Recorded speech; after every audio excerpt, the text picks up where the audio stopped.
Boa noite. Maranata. Peguei de surpresa, mas vamos de novo. Maranata. Amém, amém. As boas novas do Evangelho são um presente. E é por isso que nesse momento eu quero dar um presente para alguém, mas para um público mais específico. Ó, vou fazer assim. Quem for visita aqui, levanta a mão, só para eu saber quem está visitando a igreja aqui, ó. O Felipe. Só o Felipe que é a visita? Então eu já sei para quem eu vou dar o presente hoje, ué. Felipe, presente para você, ó. É o meu xará, meu xará.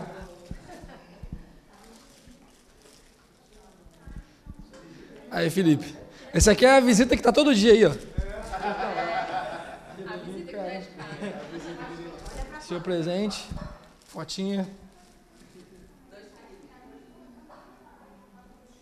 Aí quando for colocar na publicação, coloca Felipe-S. Filipes. Como eu comentei ontem, né? Ontem eu dei um spoiler do que era a reflexão de hoje, que é #influencer. De falar sobre o ministério que todos nós devemos ter. E para falar sobre esse assunto que eu gosto bastante, é um dos temas que eu mais gosto de falar, eu queria pedir para você abrir a sua Bíblia no livro de Jonas. Abre a Bíblia no livro de Jonas. A gente vai ler o capítulo 1 primeiro. E como o livro de Jonas ele é menorzinho, então é um pouco mais difícil de achar, eu vou contar uma história um pouquinho maior hoje, antes de começar na leitura do texto. Quando eu era criança, e a gente tinha que tomar vacina, eu tenho 2 irmãos. Eu sou o mais novo, eu tenho uma irmã, que é a do meio, e um irmão mais velho. O meu irmão mais velho era o único normal nesse momento de tomar vacina. Já eu e minha irmã éramos bem engraçados de forma completamente oposta. Quando eu ia tomar vacina, eu tinha muito negócio de querer... Sabe aquela criança que gosta de mostrar que é corajoso e tal, e que não sei o que, que não tem medo de nada? Eu era esse tipo de criança. Talvez por isso que eu tenha 55 pontos só na cabeça. Então, é uma informação aleatória aí, mas era por isso, porque eu queria mostrar que eu era corajoso, aventureiro. Então, quando eu ia tomar vacina, eu pequenininho, um cotoquinho de gente, eu chegava para minha mãe e falava assim: mãe, fica aqui que eu vou sozinho. Aí eu ia sozinho lá para tomar vacina, fazia cara de bravo, falava: aí moça, cadê sua mãe? Eu falava: tá lá, ó, tá longe, para dizer: ó, sou corajoso, tô aqui sozinho. Aí a pessoa vinha, dava vacina, doía, fechava um olho assim, lacrimejava, doeu não. E saía assim, todo para dizer que é corajoso, né? Já a minha irmã era completamente o oposto. Ela tinha pavor de vacina. Pavor, assim, tremendo de vacina.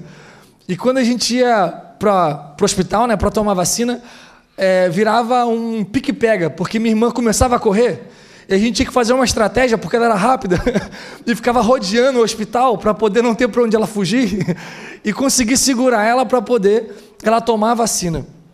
E por que eu estou contando isso? Porque na história do influencer hoje, a gente vai falar sobre o profeta conhecido como o profeta fujão, né? Que é Jonas. E de fato ele tinha um chamado, mas ele literalmente correu. Ele correu do chamado dele. A gente vai analisar um pouquinho isso e vamos falar um pouquinho isso para ver o que essa história traz para a nossa vida, para a nossa realidade também. Antes de começar a ler o texto, eu queria fazer uma oração. Vamos orar? Santo, santo, santo, maravilhoso Deus, nós te louvamos pelo privilégio de estar mais uma noite aqui na tua casa e poder ler a tua palavra. Senhor, que nessa noite eu possa ser a tua boca, Pai. Eu possa ser a boca de Deus e falar aquilo que for a tua vontade.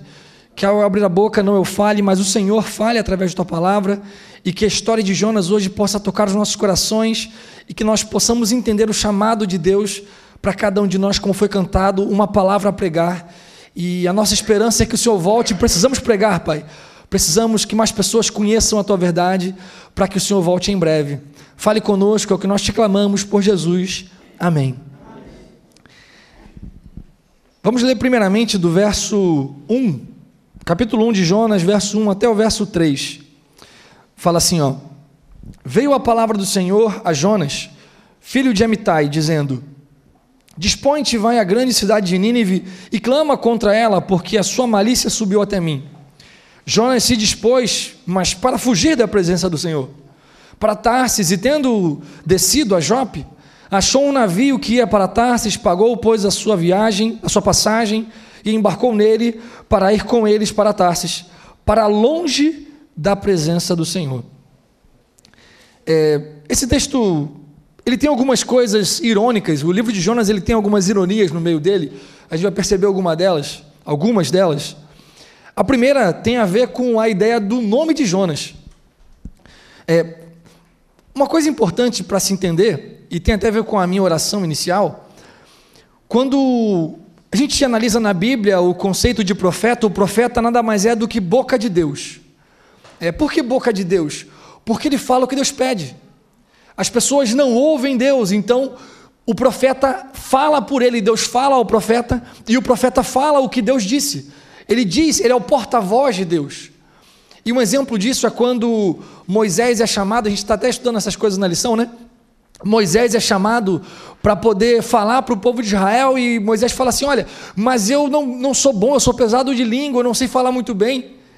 E aí Deus fala assim, então chama o teu irmão. E ele fala assim, que isso é até analogia do que é um profeta, ele fala assim, então ele te será por boca e tu lhe será por Deus. O que ele quer dizer com isso? Que da mesma forma que Deus fala para o profeta, e o profeta passa o que Deus falou, Moisés falaria, seria quase um telefone sem fio. Deus fala para Moisés, Moisés fala para Arão, Arão fala para o povo. Basicamente, Jonas era um profeta, e o voto de Jonas era que ele seria a boca de Deus. O que Deus mandasse ele falar, ele falaria. E de repente, num dia, Deus fala assim, Jonas, vai para Nínive, prega lá, fala que vai acontecer juízo se eles não se arrependerem. E aí entra a parte cômica do texto, porque fala assim, Jonas, dispõe-te e vai para a grande cidade de Nínive. O texto fala, Jonas se dispôs, mas para ir para o outro lado. E quando, talvez se a pessoa não conhece a história, fala assim, Jonas se dispôs, mas para ir para Tarsis, e Tarsis era totalmente o lugar oposto. Quando você vê o mapa da região ali no Antigo Testamento, você vê que para ir para Nínive, nem barco você precisava pegar. Lembra aquele mapinha que a gente tem na nossa Bíblia? Que tem aquele mar assim, e Israel fica bem na beira do mar aqui? Nínive fica na ponta aqui, bem longe, quase no final do mapa. Tarsis fica na outra ponta. Basicamente, Jonas falou assim, eu vou para o lugar mais longe possível. E aí vem a outra parte cômica do texto. Para fugir para longe da presença do Senhor. É engraçado porque, como fala em Salmos, para onde fugirei da tua face? Como que eu vou me esconder? Porque onde vou, tu estás. Deus é onipresente, ele está em todo lugar. Mas talvez Jonas pensou assim, a casa de Deus é aqui, né? Porque tem o templo, Deus mora aqui, então eu vou para o mais longe possível, que aí talvez Deus não vai perceber as ideias dele. E ele começa a fugir. E eu sei que é muito natural a gente olhar para a história de Jonas e falar assim, mas que medroso, que fujão, que nada a ver, porque ele foi fugir, era um negócio tão simples aparentemente. Mas, como dizem, o buraco é um pouquinho mais embaixo. Os ninivitas, a Nínive era uma cidade do povo assírio, e o povo assírio era conhecido pela maldade e as atrocidades que eles faziam. Uma das atrocidades que eles faziam, eles costumavam, quando pegavam um prisioneiro e queriam torturar ele, eles arrancavam a pele da pessoa e amarravam ela pelos pés em um cavalo. Aí batiam no cavalo, o cavalo ia arrastando a pessoa pelo caminho. Já seria ruim ser arrastado pelo caminho, sem pele, piorou. Uma outra coisa comum que eles faziam é que ao construir a muralha, toda cidade tem uma muralha que protege, né? E a diferença da muralha para muro é que muro é só um tijolinho, muralha é largo. Haviam muralhas de cidades que passavam carruagens em cima de tão largo que é. Haviam muralhas que tinham casa, como no caso de Raabe, que a gente já citou. A muralha era muito larga. E ao construir a muralha deles, eles colocavam os inimigos dentro dessa muralha. E quando eles morriam lá dentro, sufocados, com fome, do que fosse, ficavam lá presos lá dentro.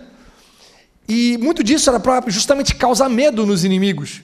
Se a pessoa fosse invadir Nínive, eles começavam a bater na muralha e conforme as pedras fossem caindo, começava a cair crânios de pessoas e ossos, e eles ficavam assim, esse povo é insano, esse povo é louco, como é que a gente está mexendo com esse povo?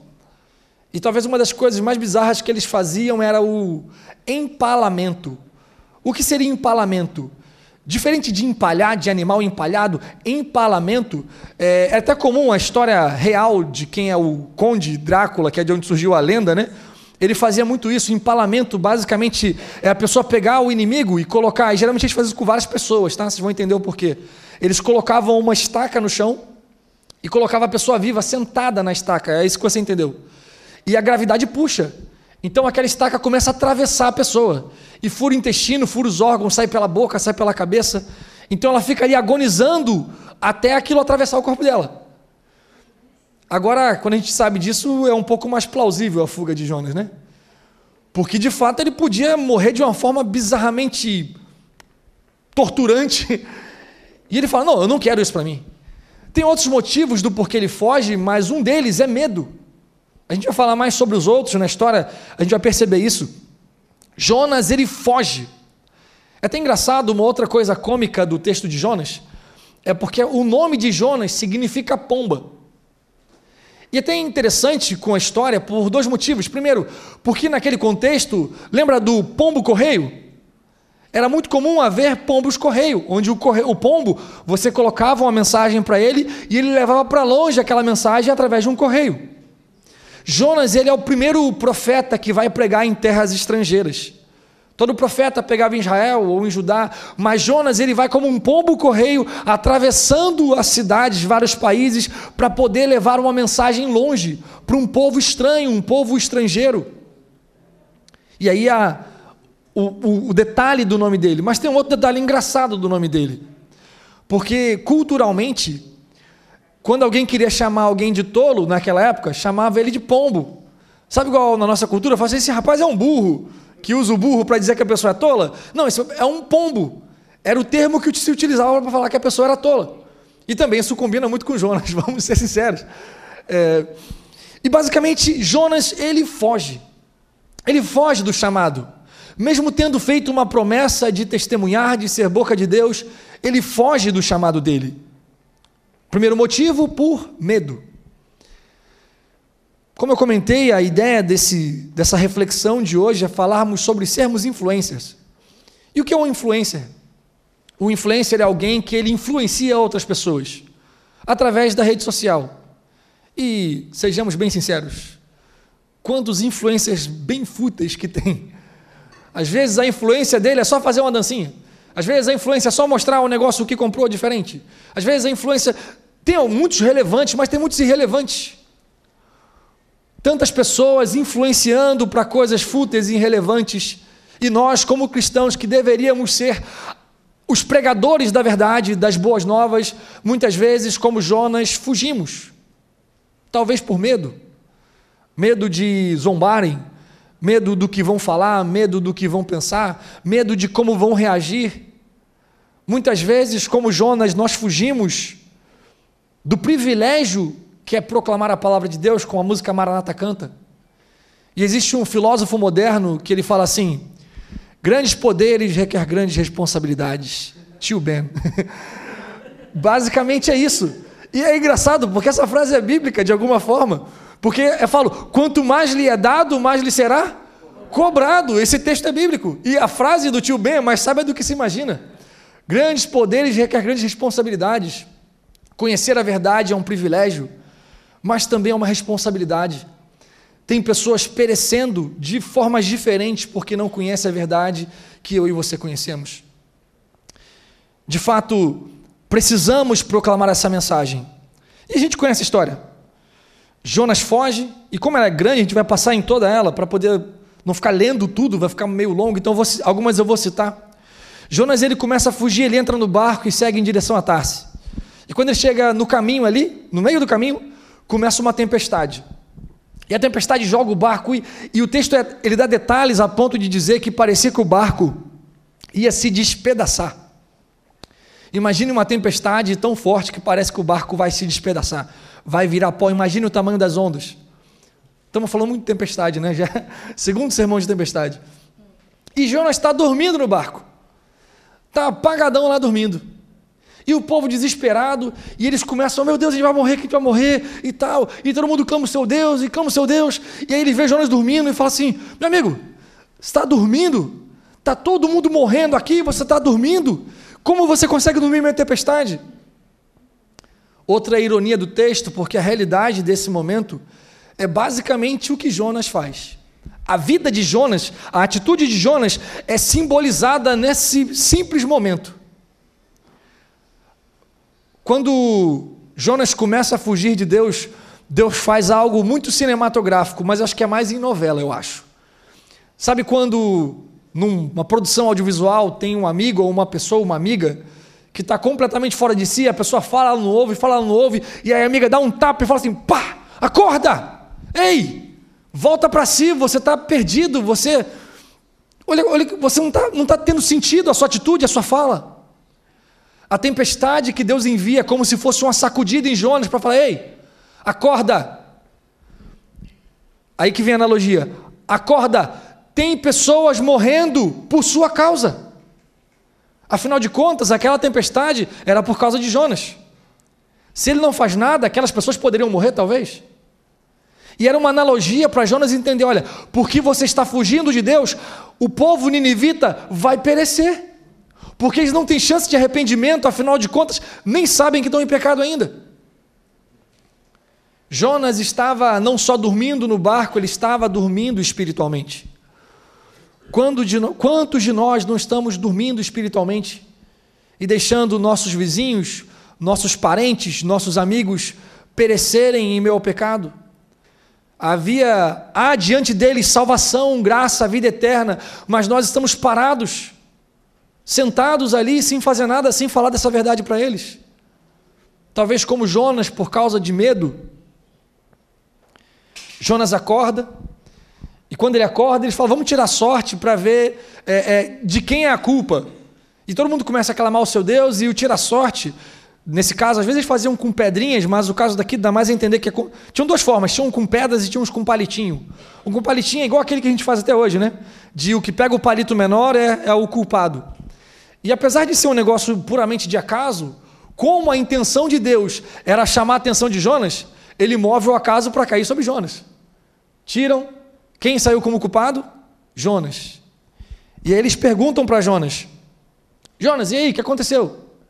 Aí ele fala, olha, eu sou judeu, eu sigo ao Deus do céu, que fez o mar, a terra e as fontes das águas, ele que criou tudo isso aqui, e eu estou fugindo dele, eu sou um profeta, ele mandou eu pregar em Nínive, mas eu estou fugindo.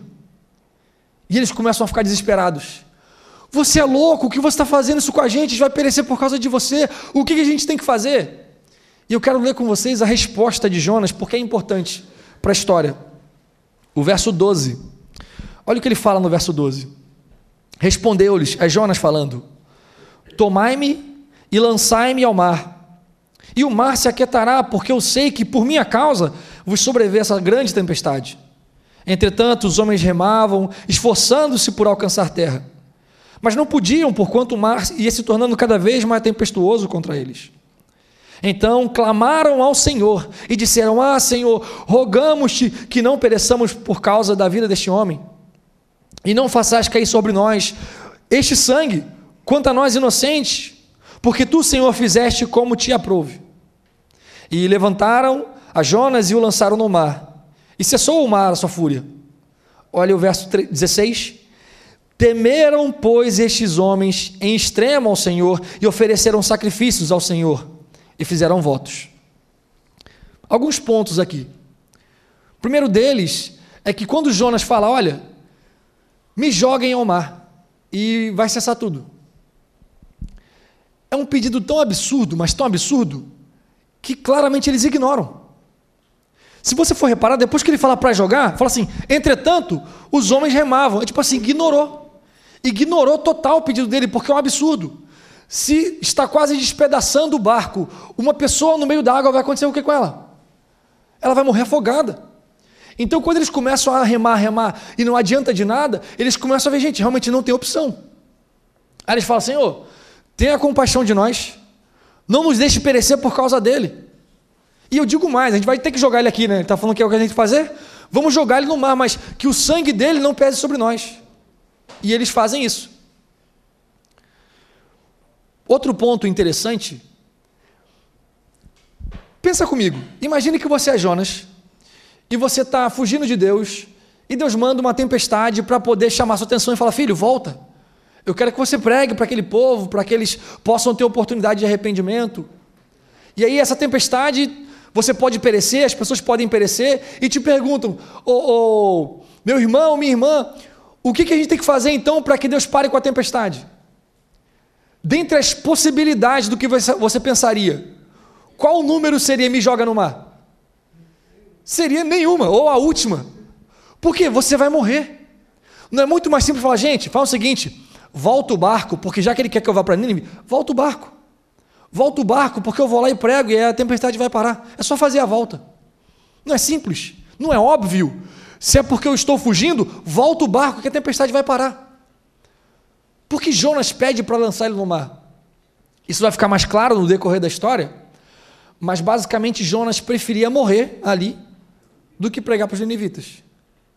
É claro, talvez ele pensou, parece meio ilógico, mas talvez haja alguma lógica. Sabe aquela brincadeira de criança? Você prefere morrer queimado ou afogado? É tipo isso, prefere ser empalado ou morrer afogado? Ele pensa: acho que morrer afogado. Eu imagino que foi isso que passou na cabeça dele. Eu prefiro morrer afogado, então me joga no mar aqui, porque eu não vou pregar porque eu não quero morrer, então me joga aqui, ó. Que eu morro afogado, é ruim, mas é melhor do que ir lá, do que perecer e tal. Tem um pouco, é mais complexo do que isso, mas a gente vai chegar lá. Jonas pede para ser jogado no mar. E quando ele é jogado no mar, passa um tempo, a tempestade acalma. E quando a tempestade acalma, e aqueles homens, todos pagãos, como eu disse, cada um foi buscar o seu Deus. Aqueles homens pagãos veem o mar se acalmando, e o texto diz que eles temeram, pois, em extremo ao Senhor. Eu fico arrepiado. Eles temeram em extremo ao Senhor. Esse momento não foi para aqueles homens perecerem. Esse momento foi para a salvação deles. E sabe qual é o problema? Por incrível que pareça, tem um problema. Não na situação, mas na nossa reação e na reação de Jonas diante disso. Muitas vezes, enquanto nós estamos fugindo de Deus, fugindo de servir a Deus, talvez no ministério da igreja, que você pode ajudar, deixando de servir a Deus, podendo fazer um estudo bíblico que você conseguiria fazer, mas foge daquilo. Fugindo de Deus num louvor que você poderia cantar para tocar um coração, mas você foge disso. E muitas vezes, mesmo fugindo de Deus, nós conseguimos alcançar algumas almas, e nós nos contentamos com a migalha de salvação que nós oferecemos. Só que ninguém quer migalha, ninguém quer resto, mas é muitas vezes o que nós oferecemos. Nós poderíamos falar a verdade, ensinar a verdade, mostrar salvação, mas muitas vezes damos migalhas do Evangelho por medo. Por medo. Negligenciamos um chamado que foi feito a cada um de nós, porque esse não é um chamado somente pastoral. Quando eu estava lá no Níger, aquele país da África que eu fui missionário, eu me lembro de uma jovem que ela queria fazer administração, mas ela pensava: poxa, mas se eu fizer administração, como é que eu vou ser usada por Deus? Eu quero ser usada por Deus, e como é que pode e tal? E ela falou: será que eu tenho que fazer outro curso? Não sei, pedagogia, teologia, como é que eu faço? O nome dela era Anne, e na frente da missão tinha um prédio administrativo gigante, e eu falei com ela assim: Anne, está vendo esse prédio aqui? Ela: tô. E era um país muçulmano, né? Isso é importante, 98% muçulmano, e vocês vão entender a porcentagem aqui. Eu falei assim: Anne, quantas dessas pessoas desse prédio eu, como pastor, vou ter acesso? Ela falou assim: pastor, sinceramente, nesse país aqui, do jeito que as coisas são, se você ter acesso a um, é muita coisa. Aí eu falei assim: imagine você nesse prédio, trabalhando ali, quantas pessoas você vai ter acesso? Ela falou: para quase todas. Você é a luz naquele prédio. Você precisa ser luz naquele prédio. Não sei no que você trabalha, aonde você trabalha, mas você precisa ser luz onde você trabalha. Não sei se você estuda, se você está no colégio, fazendo faculdade, mas onde você estuda, você tem que ser luz onde você estuda.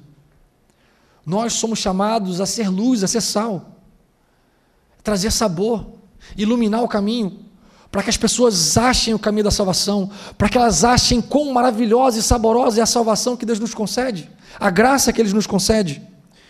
Mas muitas vezes estamos fugindo de Deus. E quando Jonas é lançado no mar, acontece o momento mais famoso da história de Jonas, que é até o que a gente conta para as crianças, né? Só que tem alguns problemas nesse conto que a gente faz para as crianças. como a gente conta muita coisa, como é para resumir a história, a gente conta mais de cabeça, e às vezes coloca algumas informações na história que não está no texto. A primeira delas, mas é mais incomum, é falar que quando Jonas é jogado no mar, vou falar primeiro o que acontece, né? Vem um peixe, e a gente não sabe que peixe que é, né? Alguns falam baleia, mas a gente não sabe que peixe é. Um peixe engole Jonas. E, assim, tem vários animais marinhos e terrestres que foram extintos, então pode ser qualquer animal, algum animal que a gente nem conheça. E o peixe engole Jonas. Jonas é engolido, e ele fica 3 dias na barriga do peixe, faz a oração, a gente vai falar sobre ela. Depois de 3 dias, Jonas é cuspido para fora da barriga do peixe. Um dos erros que é comentado é que Jonas foi cuspido em Nínive, mas isso é fisicamente impossível. Se ele fosse cuspido em Nínive, ele teria morrido, porque, como eu falei, são vários quilômetros de distância. É tipo, o peixe vai cuspir aqui e Jonas vai cair lá na Bahia. Faz sentido cuspir na Bahia? Aí já me falaram assim, mas pastor, Deus pode. Eu falei, pode, mas tá de sacanagem, né? Ele vai fazer um milagre para cuspir o outro lá no outro país? Não faz sentido. E não está no texto, esse é o principal, não está no texto. É dito que cospe ele em terra, e quando ele cai em terra, Deus fala, Jonas, vai para Nínive. Aí ele vai. Esse é o primeiro erro que costumam falar. Mas para mim o principal erro que costumam falar e é o mais comum, esse é muito comum, é dizer que o peixe era um castigo e Jonas tinha que ficar naquela barriga até ele decidir ir pregar. Mas a realidade não é essa. Eu não digo por ser um problema, talvez, essa sacudidura que Deus daria em Jonas. É claro que seria um pouco demais, né? Vai ficar aqui até decidir, tipo, você não tem escolha. Mas, porque a sacudida já foi a tempestade.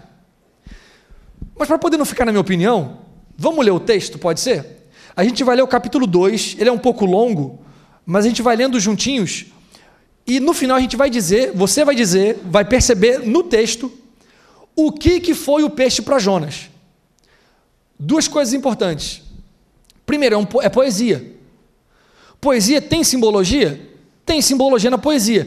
Mas se a poesia tem um contexto, e ela cita algo desse contexto, geralmente é literal, certo? Se eu faço uma poesia assim, quando eu jogo, eu gosto muito de basquete, quando eu jogo basquete eu me sinto no céu, nas nuvens e tal, e é literal? Não, dá para perceber que não, porque é impossível, então eu estou falando de forma poética, uma linguagem simbólica poética. Mas se eu estou falando de pular de paraquedas, e eu falo na poesia que quando eu pulo de paraquedas eu sinto as nuvens e tal, é simbólico? Não, porque eu estou nas nuvens de fato, entende? A gente vai ler e vamos perceber isso aqui no meio da história. A oração de Jonas começa no verso 2. No início você já percebe um pouquinho do que é o peixe. Verso 2 do capítulo 2 diz assim, e disse, na minha angústia eu clamei ao Senhor, e Ele me respondeu, do ventre do abismo eu gritei, e tu ouvistes a minha voz, pois me lançaste no profundo, no coração dos mares, e as correntes das águas me cercaram, todas as tuas ondas e as tuas vagas passaram por cima de mim, e eu disse, lançado estou diante dos teus olhos, tornarei porventura a ver o teu templo, o teu santo templo. As águas me cercaram até a alma, o abismo me rodeou e as algas enrolaram na minha cabeça. Desci até os montes, até os fundamentos dos montes, desci até a terra, cujos ferrolhos se corroeram sobre mim, para sempre. Olha a frase mais importante. Contudo, fizeste subir da sepultura a minha vida, ó Senhor meu Deus. Quando dentro de mim a minha alma desfalecia, eu lembrei do Senhor e subiu a ti a minha oração do teu santo templo. Aí ele fala, os que se entregam a idolatrias vãs abandonam aquele que lhes é misericordioso. Grava essa palavra. Mas com voz do agradecimento, eu te oferecerei sacrifício. O que votei, pagarei. Ao Senhor pertence a salvação. Entendeu o que é poesia? O que estava acontecendo com Jonas quando o peixe chega? Ele estava morrendo afogado. Ele fala, fizeste subir a minha vida da sepultura, ou seja, eu estava morrendo. Ele fala que eram grandes as ondas que pagavam sobre ele, e que ele desceu até os fundamentos, até o fundo do abismo. Ele fala que ele chegou onde os ferrolhos, ele foi tão fundo, que devia de ter barco afundado lá, enferrujado, lá no meio. Ele estava morrendo afogado, por isso que ele fala, aqueles que adoram deuses vão, abandonam aquele que é misericordioso. Por isso, com voz do agradecimento, eu digo: o que votei, pagarei. O que Jonas votou? Votou que seria a boca de Deus, que o que Deus pedisse para ele falar, ele falaria. Então, com voz do agradecimento, porque Deus fez a vida dele subir da sepultura, ele vai falar assim: não, agora porque eu entendi que o Senhor é misericordioso e me ama, eu vou pregar. Nós costumamos falar que o peixe é castigo de Jonas, mas o peixe é a salvação de Jonas. Jonas estava morrendo afogado e, sinceramente, ele merecia morrer afogado. Ninguém jogou ele à força, ele pediu para ser jogado lá. Ele falou: eu prefiro morrer aqui do que pregar para eles. E o povo falou: tá bom, jogaram. Deus podia falar assim: ô Jonas, você escolheu morrer. Esse texto é muito usado para falar que ele não teve livre-arbítrio, né? Ele só não teve livre-arbítrio para morrer. O único livre-arbítrio que ele não teve foi para morrer, porque de resto ele teve. O peixe não foi para ele ficar lá até escolher ir. O ponto dos 3 dias é só para poder fazer uma tipologia de Jesus, que ficou 3 dias na sepultura. Basicamente, Jonas, o peixe para Jonas foi a salvação. E quantas coisas na nossa vida Deus não manda para a salvação e nós achamos que é castigo. Nós achamos que é algo ruim, mas é para a nossa salvação. Jonas, ele prega porque ele entendeu na prática o que é a graça. Jonas entendeu na prática o que é a graça. E esse é o processo da pregação do Evangelho. Jonas recebeu misericórdia sem merecer. E ele olhou para o que ele fez e o amor de Cristo constrangeu ele. Lembra que eu falei disso?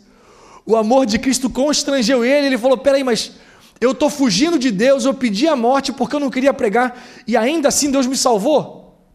Quão misericordioso é Deus. Eu tive medo, ele fala isso no texto, né? Que ele fala assim: porventura voltarei a ver o teu santo templo. Ele tinha medo de nunca mais entrar no templo de Deus. Afinal de contas, ele fugiu do templo de Deus, lembra?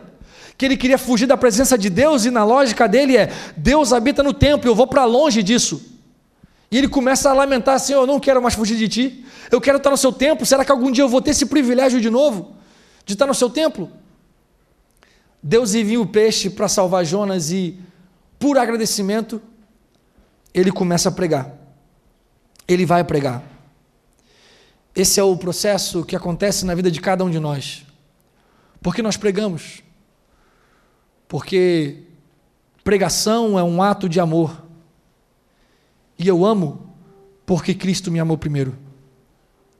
Ele me amou e assim me ensinou a amá-lo. E o amor incondicional que ele teve por mim me ajudou a aprender a amar o meu próximo. E a graça que ele me concede, que eu recebo sem merecer, eu começo a olhar para aquele que talvez eu acho que não merece, e eu falo: eu também não merecia, então eu levo graça para ele também. O segundo motivo do porquê Jonas foge, e a gente vai ver isso no final, porque ele vai insistir nisso ainda. Quando ele vai pregar, ele prega de qualquer maneira. É dito que a cidade, para você percorrer ela, demorava 3 dias. Jonas prega em 1. Como ele fez isso? Não faço a menor ideia. Passou correndo lá gritando? Não sei. Pregou de qualquer jeito, porque ele não queria que eles se salvassem. Quando aquela nação inteira, pecadora, como eu e você, aquela nação inteira se arrepende e clama a Deus, fala: Senhor, tem misericórdia. Eles se vestem de pano de saco, de cinza, até os animais eles colocaram dessa maneira. Todo mundo se arrependeu e falou: Senhor, perdão, porque eu sou pecador. A nação inteira. Ao invés de Jonas se alegrar com o milagre, Jonas olha e revela o motivo, o segundo motivo do porquê ele estava fugindo. Ele olha e fala: Senhor, por isso me adiantei, fugindo para Tarsis, porque eu sabia que o Senhor é misericordioso, compassivo e se arrepende de querer fazer juízo sobre alguém. Quando eles mudam, quando eles arrependem. E aí está mais uma evidência do livre-arbítrio, uma profecia condicional. Deus falou que destruiria se eles não se arrependessem, mas se arrependeram, então ele não destrói. Livre-arbítrio. eles escolheram aceitar a Deus, se arrepender do pecado, e houve perdão, houve graça, houve salvação em Nínive. Mas ao invés de Jonas se alegrar, ele olha e ele fala: por isso que eu me fugi. É como se ele dissesse: eles não mereciam a graça. Mas Jonas esqueceu que ele também não merece a graça. Ele também não mereceu a graça que ele recebeu. Nenhum de nós merecemos. Todos nós somos pecadores, pecados diferentes, lutas diferentes, mas pecadores somos todos nós. A pergunta é: quem merece a graça? O único que merece a graça não precisa dela, que é o próprio Jesus. Mas nós temos a ousadia de apontar o dedo e falar quem merece e quem não merece a graça. E depois, quando Deus concede a graça, a gente faz birra, como Jonas fez. Eu me lembro de uma situação que eu passei, e eu acho que no meu ministério, foi até antes de eu fazer teologia, foi, acho que, a situação mais pesada que eu já passei na vida, de experiência, assim. Quando eu trabalhei um tempo em Três Corações, e eu fui obreiro bíblico antes de fazer teologia, porque eu já queria fazer teologia.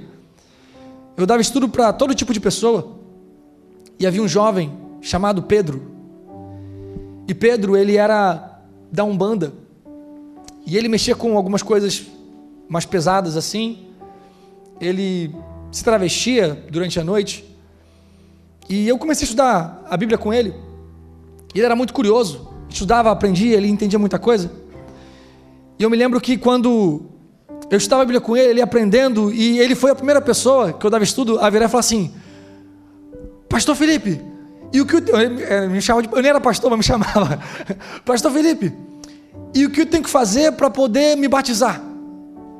Eu falei: o que você tem que fazer, você está fazendo, você está conhecendo mais sobre Deus, está conhecendo a vontade dele, está se entregando a ele, e é isso. E eu me lembro que Pedro começou a ir para a igreja, começou a frequentar a igreja comigo. E o que me dói o coração é ver que o Pedro entrava na igreja, e porque todos conheciam a história dele, ninguém nem olhava na cara dele. Ninguém nem olhava na cara dele. E eu pensava: não, vai mudar, não é possível, o Pedro está estudando a Bíblia, ele é o mais dedicado, ele é o mais que lê mais assiduamente a Bíblia e tal, mas havia um preconceito tão grande em cima dele que ninguém nem olhava na cara dele. E toda vez que eu ia para a igreja com Pedro, desculpa,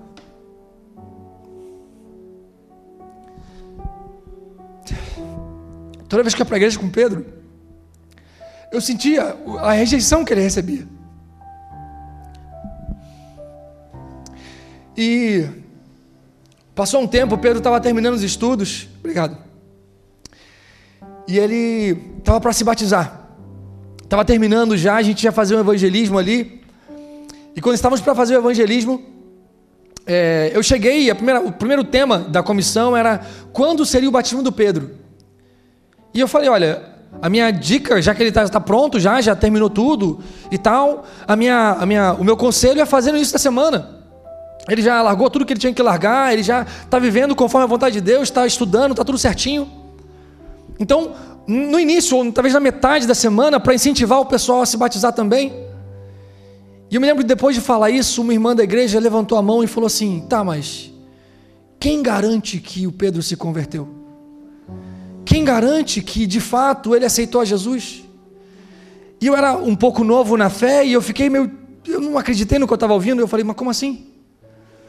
E todo mundo começou a concordar com aquilo, e eu fiquei: não é possível, eu estou ouvindo isso mesmo? E aí de repente ela virou e falou assim: olha, vamos fazer o seguinte, vamos marcar o batismo do Pedro para daqui a 3 meses.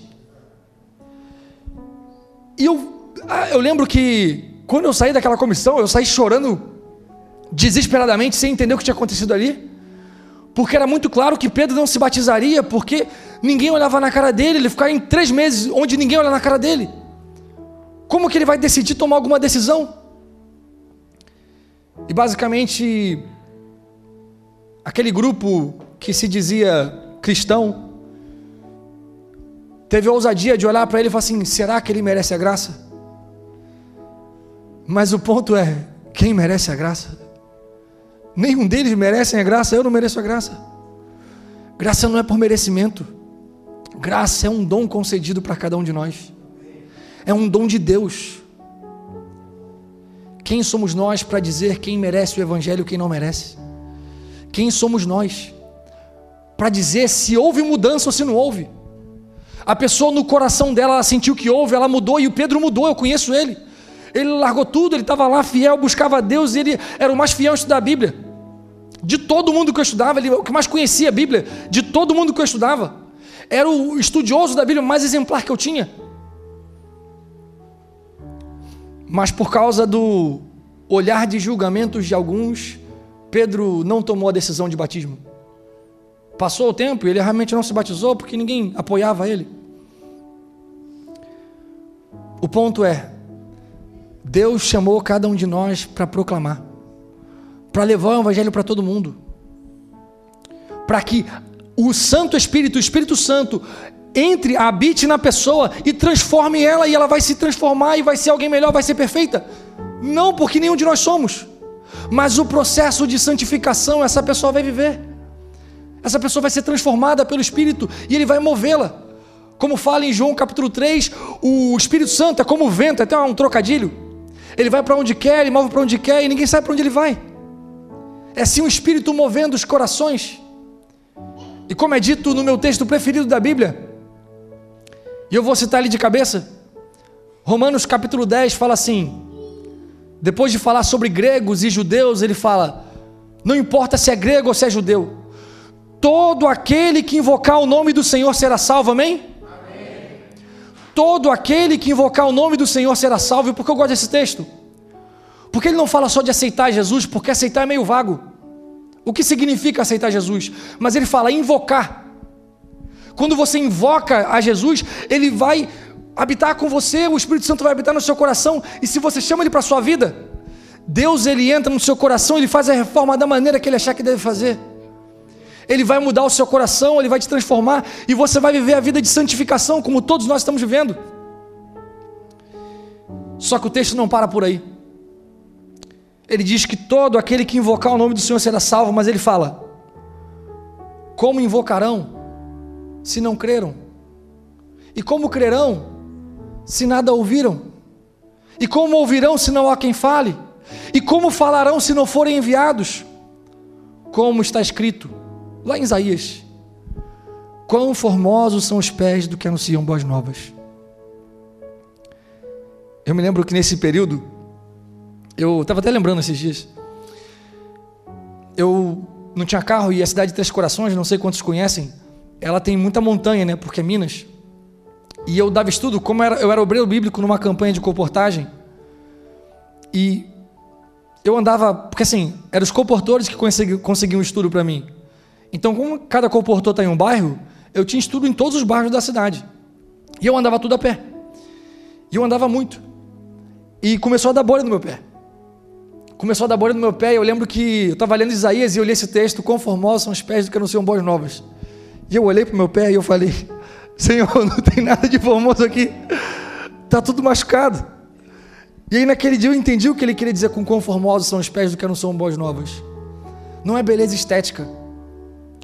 Quão formoso é o caminho daquele que anuncia boas novas. Porque ele entendeu o que é a graça. Ele entendeu que a graça não é por merecimento.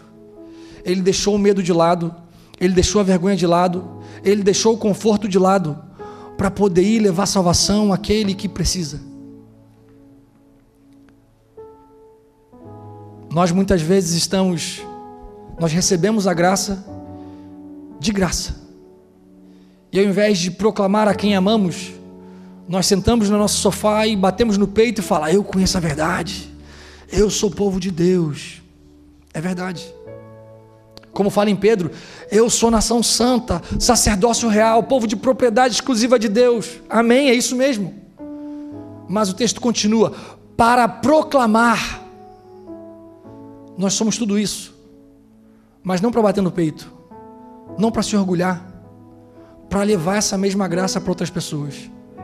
Essa graça que acolhe, essa graça que perdoa, essa graça que transforma. Precisamos entender o que é a graça em nós. Lembrar que somos pecadores, não somos santos falando para pecadores, Somos pecadores que foram perdoados, falando para pecadores que não foram perdoados porque ainda não ouviram. O texto de Nínive, de Jonas, termina dessa maneira. É o finalzinho do livro, quando Jonas faz a birra dele, Deus vira e fala assim: você teve compaixão da planta, que foi a que fez a sombra na cabeça dele. Ele reclamou e depois reclamou porque ela morreu. Ele fala: você teve compaixão da planta que você não criou. Ela nasceu num dia, morreu no outro. E eu não vou ter compaixão, não lembro o número exato, mas era 120 mil, acho, ninivitas, que não sabem discernir a mão direita da mão esquerda. O que ele quer dizer? Eles faziam errado porque ninguém tinha falado para eles. Muita pessoa tomando decisões erradas na vida, sofrendo pelas decisões erradas, e a gente, ao invés de estender a mão e ajudar, e guiar, e conduzir, orientar, a gente está apontando o dedo e falando: olha, pecador miserável errado. Muitas pessoas têm perecido porque nós não temos aceitado o chamado que Deus para cada um de nós. Não estou dizendo que todo mundo tem que dar estudo bíblico, que todo mundo tem que cantar. Cada um tem o seu dom, cada um tem a sua forma de pregar, mas o importante é pregar, é não ficar parado. Como foi falado ontem, a pregação faz parte da santificação, porque enquanto eu prego, eu estou sendo salvo. Isso fica claro na história de Jonas. Jonas estava perdido, pregando perdido, e desde o final do livro, Deus está tentando salvar Jonas. Os ninivitas estavam salvos e Jonas estava perdido até o final do livro. Muitas vezes é assim, pessoas sendo salvas, e nós aqui, como filho mais velho, dentro da igreja se perdendo, porque estamos só nos sentindo melhores. Mas a salvação não é para se sentir melhor, é para ser melhor, é para levar o evangelho, para que mais pessoas sejam transformadas por Deus e alcancem a eternidade. Mais uma vez nessa noite a gente vai ter um louvor especial, e enquanto for cantado o louvor, eu te peço mais uma vez, feche seus olhos, fale com Deus, abre o coração para Ele, fala: Senhor, me mostra o meu dom, me mostra como eu posso ajudar, como eu posso contribuir, como eu posso pregar, para quem eu posso pregar. Coloque a pessoa certa na minha frente, me ajude a ter coragem e ousadia para falar, e me encha do teu poder, para que quando eu falar, não eu fale, mas o Senhor fale através de mim. Amém?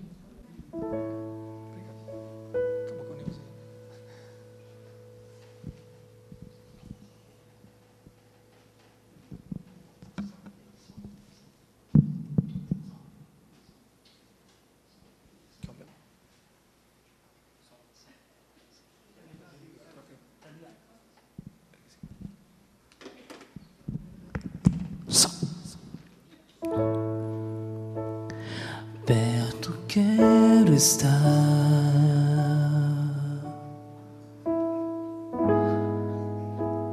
junto aos teus pés,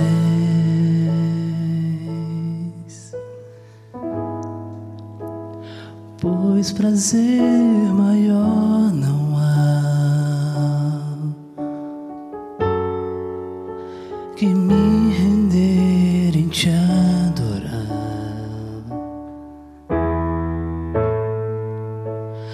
Tudo que há em mim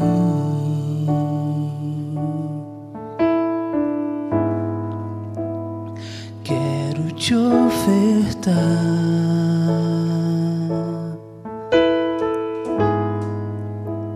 mas ainda é pouco, eu sei, se comparado ao que ganhei.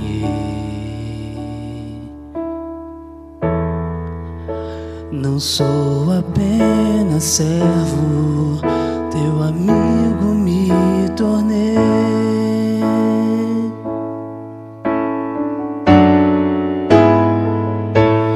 Te louvarei,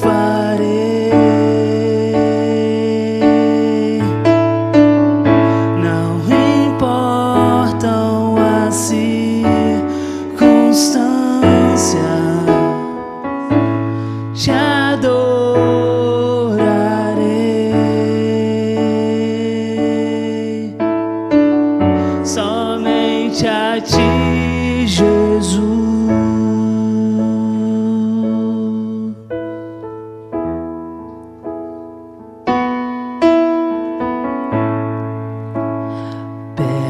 quero estar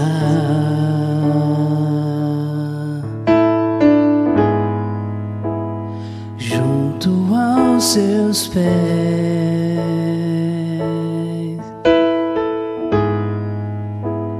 pois prazer maior não há que me render em te adorar.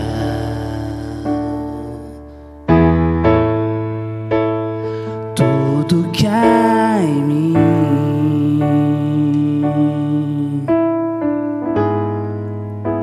eu quero te ofertar,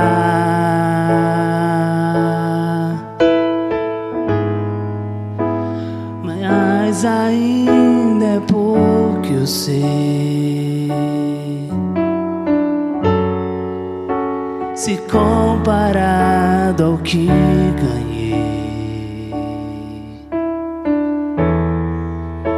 Não sou apenas servo, teu amigo me tornei.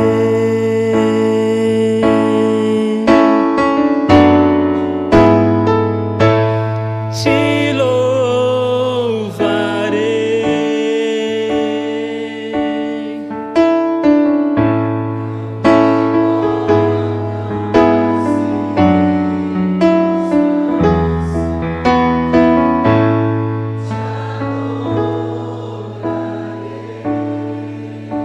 somente a quem?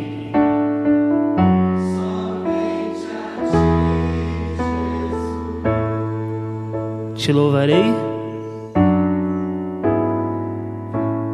te louvarei. Cante mais forte. Não importam circunstâncias, te adorarei.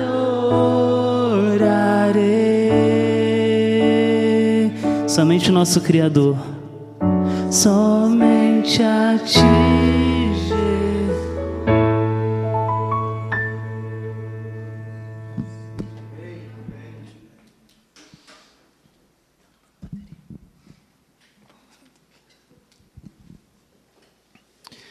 Vamos falar com o nosso Deus? Paizinho querido, nós te louvamos porque o Senhor nos ama tanto. Nenhum de nós somos merecedores desse amor, Pai, porque todos nós somos pecadores, somos falhos e muitas vezes não amamos como deveríamos. Muitas vezes julgamos e olhamos de maneira errada, como se fôssemos santos, e de fato nós não somos. Nós temos vivido a santificação e não é mérito nosso, é mérito teu, que nos perdoou, que nos lavou, que nos salvou e tem nos ajudado cada dia na caminhada, Pai. Senhor, nós te louvamos pelo privilégio de conhecer a tua verdade. Nós te louvamos pelo privilégio de sermos perdoados e lavados por ti. Nós te louvamos pelo privilégio de poder proclamar a tua mensagem. O Senhor poderia enviar os anjos a fazer isso, mas o Senhor colocou isso para nós, porque é positivo para nós, nós somos salvos enquanto pregamos. Pai, ajude-nos a não negligenciarmos esse chamado que o Senhor fez para cada um de nós. Ajude-nos a fazer diferente de Jonas e não fugir desse chamado. Que possamos ser a tua boca, que possamos ser a tua mão que estende, que ajuda, que levanta, que acolhe, que abraça, que dá um alimento. Que possamos ser a tua boca ao falar as tuas verdades, a ensinar com amor, a instruir o caminho correto, a verdade que liberta. Pai, abençoe cada um de nós e perdoa. Nos salva, porque se de fato temos nos afogado no nosso ego, no nosso orgulho, como Jonas estava, no nosso egocentrismo, que o Senhor possa enviar um peixe, que o Senhor possa enviar a sua mão, ou seja lá o que for, para nos tirar disso. Ajude-nos a nos lembrarmos do poço que o Senhor nos tirou um dia. Ajude-nos a lembrarmos quem de fato nós somos, pecadores miseráveis, para assim entender que de fato a tua graça alcança a todos. Porque não importa quem seja, aquele que invoca o nome do Senhor é salvo, e assim foi com cada um de nós, Pai. Mas ajude para que possamos levar essa graça transformadora para a vida de cada um também, daquele que não conhece a Ti, daquele que ainda não aceitou a Ti, Pai. para que ele possa ser perdoado, para que ele possa ser lavado, para que ele possa ser um canal de bênção como nós queremos ser, Senhor. Pai querido, cuide de cada um aqui presente, seja aquele que precisa da tua graça, ou aquele que precisa pregar da tua graça. Seja quem for, todos nós precisamos de ti, Pai. Precisamos nos entregar a ti, precisamos do teu Santo Espírito, ou para a transformação, com certeza para a transformação, ou para a proclamação, mas habita em nós, é o que nós te clamamos, sem mérito algum, porque nós não temos, mas pelos méritos de Jesus nós te pedimos. Amém e amém.